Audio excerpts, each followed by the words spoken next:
খানকির ছেলে, এটা কি চা হয়েছে? লেওড়া, চা করতে পারিস না, চায়ের দোকান খুলেছিস কেন? দেখো দাদা, তোমার চা খাওয়ার ইচ্ছে হলে চা খাও, না হলে এখান থেকে চলে যাও। খামোকা খদ্দেরের সামনে আমার দোকানের বদনাম করো না, এই বলে দিলাম কিন্তু।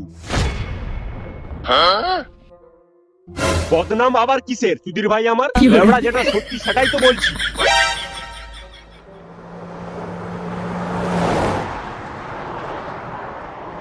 এই, এটা মন্ত্রীর গাড়ি না? হ্যাঁ কাকা। এই ভোর সন্ধ্যা বেলায় কোথায় যাচ্ছে মালটা? কোথায় আবার যাবে? হয়তো লাগাতে যাচ্ছে, কারণ ও তো বাল কাজের কাজ কিছুই করে না। লেওড়া, যত মিটিং তো ওর সব পিয়ে করে। তাহলে ওই গুদমারানি কি করে? ওই তো লাগাতে যায়। ওরে খানকির ছেলে, দাঁড়া দেখাচ্ছি মজা। হ্যাঁ হ্যাঁ, এইভাবে এইভাবে পাঁচু শুয়ে থাকবে, তার উপরে মেনকা শুয়ে থাকবে, তার উপরে আমি। তাহলে এইভাবেই একটু বেশি প্র্যাকটিস করে নি।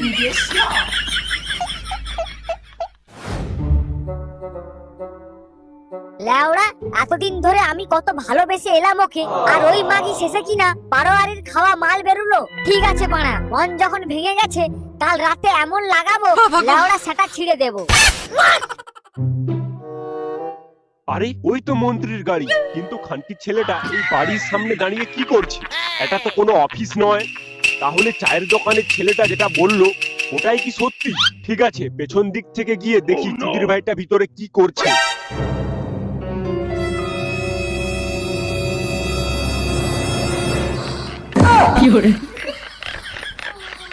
আরে শালা, খানকির ছেলে, আমাদের গাঁড় মেরে হয়নি, তুমি শালা এখানে আবারও গাঁড় মারতে এসেছো। ঠিক আছে, এবার আমি তোমার গাঁড় কি মারবো।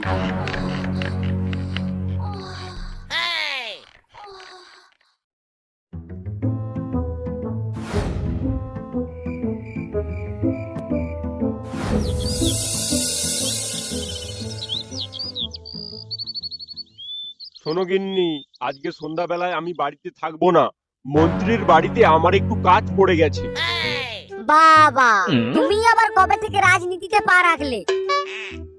পা রাখিনি, ওই রাজনীতির রাজনেতার গাঁড় মারবো।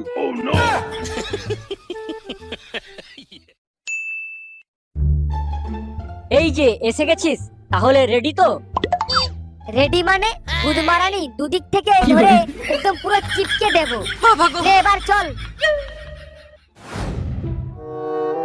গান মেরেছে বাড়া, এটা তো মন্ত্রীর বাড়ি। তাহলে কি মন্ত্রীর বাড়ির কাজের মেয়ে আমাদের আসতে বলেছিল নাকি বলতো?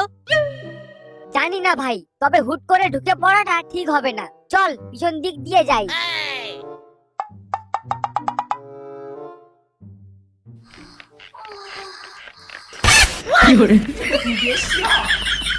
এই গাঁড় মেরেছে বড়া। তোর বাবা তো সবচেয়ে বড় খিলাড়ি রে, কিন্তু তোর বাবা এখানে কি করছে? কি করে জানবো? লেওড়া, আমার মাকে ধোকা দেওয়া, দেখাচ্ছি মজা। চল তো লেওড়া ভিতরে।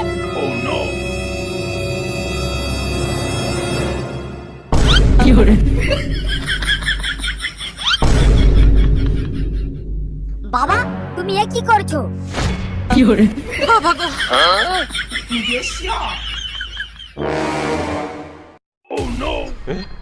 এ কি, তুই এখানে?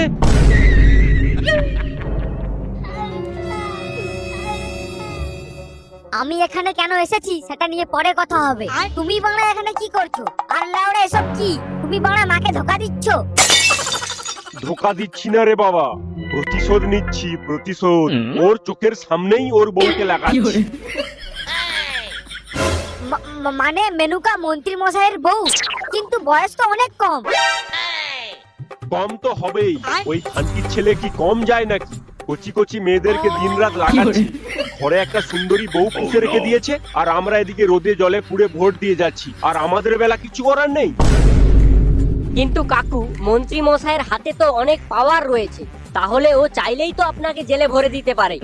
কি মন্ত্রী মশাই, আপনি চুপ করে বসে আছেন কেন? ও আবার কি বলবে? শান্তির ছেলে শুধু দেখবে। কালকে এই চুদির ভাইয়ের পক পক রেকর্ড করে নিয়েছি, তাই জন্য ও আমাকে কিছু করতে পারছে না, বুঝতে পারলি? খানকির ছেলেটাকে এতদিন হাতে পায়ে ধরে বলে গেছি, কিচ্ছু করে দেয়নি।